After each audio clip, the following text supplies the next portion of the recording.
হাদিরা আসলে মারছে কে? হাদির হত্যাকাণ্ডের পিছনে ডিজিএফআই আছে, এটা আমার শক্ত অনুমান। প্রত্যেকটা জায়গায় ডিজিএফআই এর সিগনেচার বর্তমান। কেন করছি? কারণ ওয়াকারের প্রতিপালক আর ডিজিএফআই হাদির ঘটনা নিয়ে একদম প্রথম থেকে উদ্দেশ্যমূলকভাবে মিথ্যাচার করতেছে। কিভাবে? একদম দেখাই দিই চোখে আঙুল দিয়া। ঘটনা ঘটে শুক্রবার 12 ডিসেম্বর দুপুরের দিকে।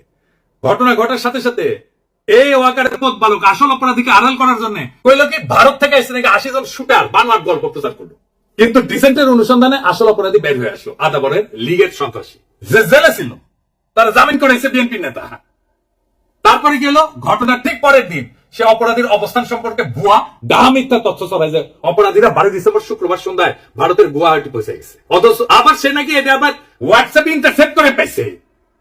চিন্তা করেন, অথচ অপরাধ ঘটে দুপুরের দিকে ঢাকা থেকে রওনা দিয়ে সন্ধ্যায় আসামের গুয়াহাটি পৌঁছানো সড়ক পথে অসম্ভব একটা ঘটনা। এছাড়া ঘাতক ফয়সালের বাবা মা আদালতে তাদের স্বীকারোক্তিতে বলছে ঘাতক সেই শুক্রবার রাতে ঢাকার আগারগাঁওয়ে তার বোনের বাসায় ছিল।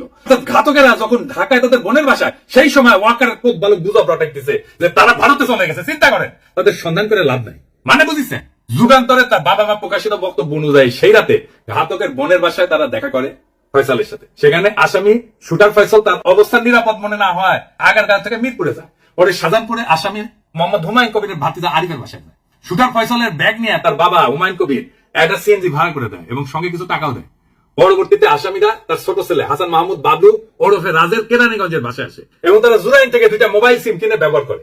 বাবা মার বক্তব্য যেটা পত্রিকায় প্রকাশ হয়েছে, আমি বাইরে করছি না, সে অনুযায়ী ঘাতক যে এখন ভারতে আছে এমন কোন তথ্য নাই। ওয়াকারের প্রতিপালক প্রথম থেকে অপরাধীদের খোঁজাকে ভুল পথে নিয়ে যাওয়ার চেষ্টা করেছে না এবং নিরুৎসাহিত করেছে না যে চলেই গেছে, তো এখন আর খুঁজা লাভ কি?